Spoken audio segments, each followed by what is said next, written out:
First of all, I want to thank all of you for joining us today.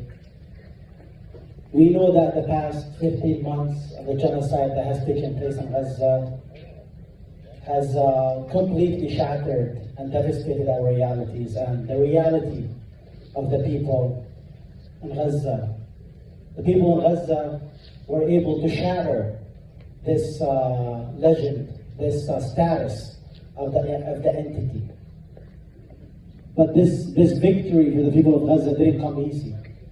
It was paid for by the blood, the sacrifices of our people, our innocent children, men and women, who have paid the ultimate price in sacrificing almost entire families in some instances.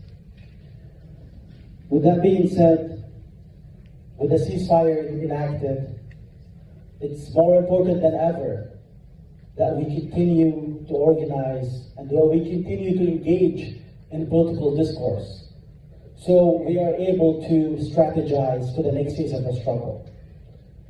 We wanted to bring everyone today to this space so we can build social cohesion, so all of us as a community can speak about the stuff that's happening, what took place in the past 15 months, and how we can capitalize off of it moving forward as a movement. With that being said, I want to start with you, Yara.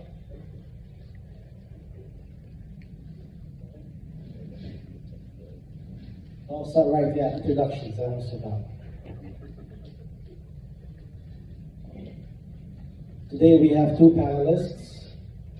We have Yara, who's a PYM organizer and a PhD student in political science. Please give her a round of applause.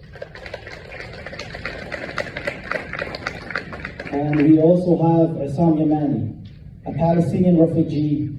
He has been involved with the Palestinian people's struggle since the 70s. A long-time activist in Canada with different organizations.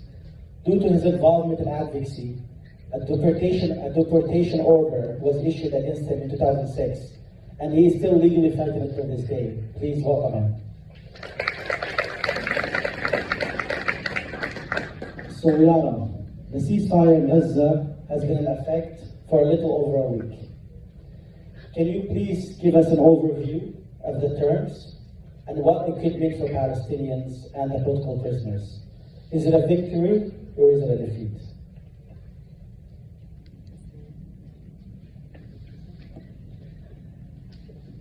So maybe we can start with just what are the details of the ceasefire, just at a really high level.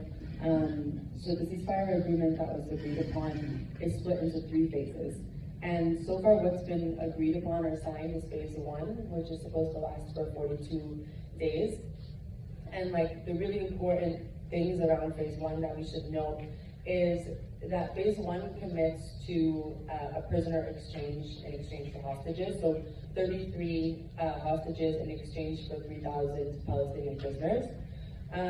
Phase 1 also involves the return of Palestinian refugees to North Gaza, which we've been seeing over the last few days, the images of Palestinians returning to the north. It also involves the opening of the Rafah border crossing, so aid being allowed to re-enter Gaza. And it also involves IOF, Israel Occupation Forces, withdrawal from the Netzarim corridor and all of the populated areas of Gaza, with a few exceptions, including one exception is the Philadelphia corridor. So the Philadelphia corridor, it's a phased withdrawal. And so a couple of things that I think we should start off with and note is that this deal has been on the table since, this exact deal has been on the table since May of 2024. And the framework for this deal has been on the table since December of 2023. And so really like the terms of this deal have been ongoing for, you know, almost a year now, or even over a year. And so this can help us understand this question of victory or defeat when we look at the fact that this was the deal that the Palestinian resistance laid out from a long time ago. So why did the Zionist entity not accept this deal from May of 2024 or December of 2023. So there's a couple of things that we need to look at. The first is that Israel went into this war with a few military objectives. It had broad objectives. So, after October 7th of 2023, Israel basically treated this war as an existential crisis, as an existential war. The first goal that it outlined was the complete destruction or, the complete defeat of Hamas. So that was one of their broad goals that they said they were entering this war to do. The second goal that they outlined was the return of the hostages, and these were two broad goals. We know that both of these goals failed. So first of all, we know that they were not able to release the hostages through war, and they had to actually resort to deals in order to release the hostages.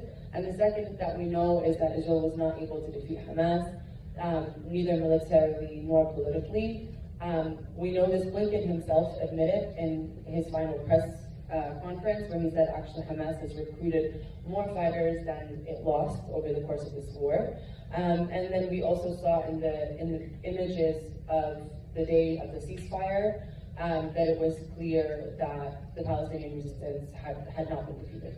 In terms of some specific goals that the Zionist entity outlined, one was the colonization of the north. So they tried to implement something called the General's Plan. This is why they occupied the Netzarim and the Philadelphia corridors, and they sought to basically displace Palestinians from the north and issue settlements in the north. We even saw Israelis talking about how they were going to build houses and condos in the north, and we know that this objective also failed.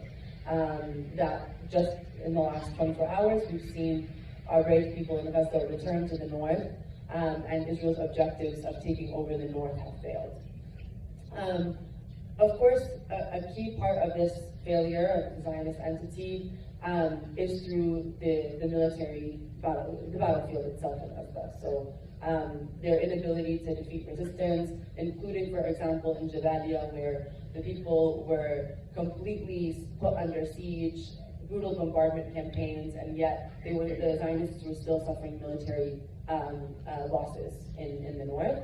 And then there's also the crisis within the Zionist entity itself, with a huge crisis taking place within the different political elements of the Zionist entity. On the right-hand side, you have the far right, like Ben-Gvir and Smotrich, who are in Netanyahu's coalition. Ben-Gvir just resigned because of the ceasefire. He called the ceasefire a huge Israeli defeat and an embarrassment and a disgrace, and he resigned. Smotrich is saying that he'll only stay in the coalition if Netanyahu re-enters the war after 42 days. So inside the actual entity, you have internal crisis that's also taking place. And then I think, so you have these two things that are taking place. One is the fact that the continued occupation or the continued war is not achieving Zionist victories.